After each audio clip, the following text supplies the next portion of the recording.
Guys, welcome back to my channel. ఇంట్లోనే ఈజీగా chicken పచ్చడి ఎలా పెట్టుకోవాలి అనేసి వీడియో చేస్తున్నాను అనమాట. సో నేను కేజీ చికెన్ తీసుకున్నాను. బోన్లెస్ అండ్ స్కిన్లెస్ చిన్న చిన్న ముక్కలుగా కట్ చేసేసుకొని చికెన్ని బాగా కడిగేసుకొని 1 స్పూన్ పసుపు, 2 స్పూన్లు ఉప్పు వేసుకొని కలిపేసుకొని మ్యాగ్నేట్ చేసుకోవాలన్నమాట హాఫ్ అన్ అవర్ వరకు.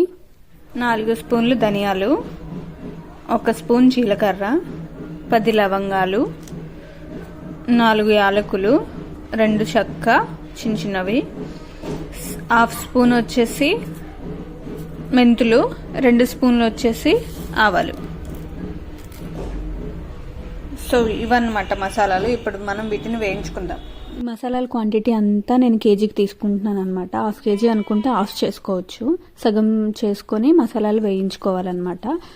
సో దూరగా వేయించేసుకొని చల్లారిన తర్వాత వీటిని పొడి పట్టుకోవాలి. ఇది ఎలా అనేసి అంటే గరం మసాలా టైప్లో వస్తుందన్నమాట. గ్రేవీ ఎక్కువ కావాలి అనుకుంటే ధనియాలు ఇంకొంచెం ఎక్కువ తీసుకోవచ్చు. ధనియాల వల్ల కొంచెం గ్రేవీ ఎక్కువగా వస్తుందన్నమాట. మసాలాలన్నీ పక్కన పెట్టేసి ఇప్పుడు ఆయిల్ తీసుకుందాము.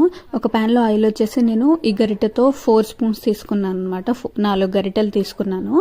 అండ్ ఆయిల్ హీట్ అయిన తర్వాత నానబెట్టుకున్న చికెన్ ఉంది కదా, మ్యాగ్నేట్ చేసుకున్న చికెన్ వేసేసుకోవాలన్నమాట ఇందులో.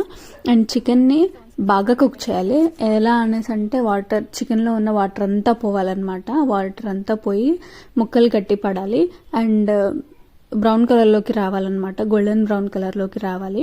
ముక్క గట్టిగా ఉంటేనే పాడవకుండా ఉంటుంది చికెన్ పచ్చడి. అండ్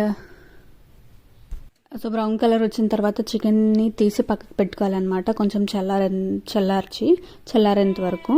దాంట్లో అదే ఆయిల్లో ఇప్పుడు వచ్చేసి నేను 3 స్పూన్లు అల్లం వెల్లుల్లి పేస్ట్ తీసుకుంటున్నాను. ఇక్కడ మీకు స్పూన్ చూపిస్తున్నాను చూడండి. అదే క్వాంటిటీతో నేను మిగిలిన అన్ని తీసుకుంటాను అనమాట. సో అల్లం వెల్లుల్లి పేస్ట్ పచ్చివాసన అంతా పోవాలన్నమాట. లేదు అనుకుంటే చికెన్ పచ్చడి వచ్చేసి త్వరగా పాడైపోతుంది.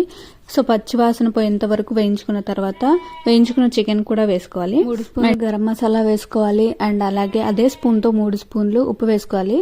అండ్ ఇంతకుముందు మ్యాగ్నేట్కి 2 స్పూన్లు ఎక్కువ వేసుకున్నాం కదా, అది ఎక్కువైపోతుంది అనమాట. అండ్ కారం వచ్చేసి 4 స్పూన్లు పెట్టుకున్నాను, నేను వేసేసుకున్నాను. అండ్ బాగా కలుపుకోవాలన్నమాట. ఇలా నురుగు వస్తుంది చూడండి.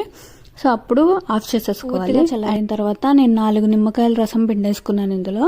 దాని తర్వాత దీన్ని స్టోర్ చేసుకోవచ్చు అనమాట. గ్లాస్ జార్లో కానీ ప్లాస్టిక్ జార్లో కానీ స్టోర్ చేసుకోవచ్చు. 2-3 మంత్స్ ఉంటుంది. కానీ చికెన్ పచ్చడి కాబట్టి 1 మంత్ ఉండడమే ఎక్కువ, ఎందుకంటే మనం తినేస్తాం కదా. And thank you for watching.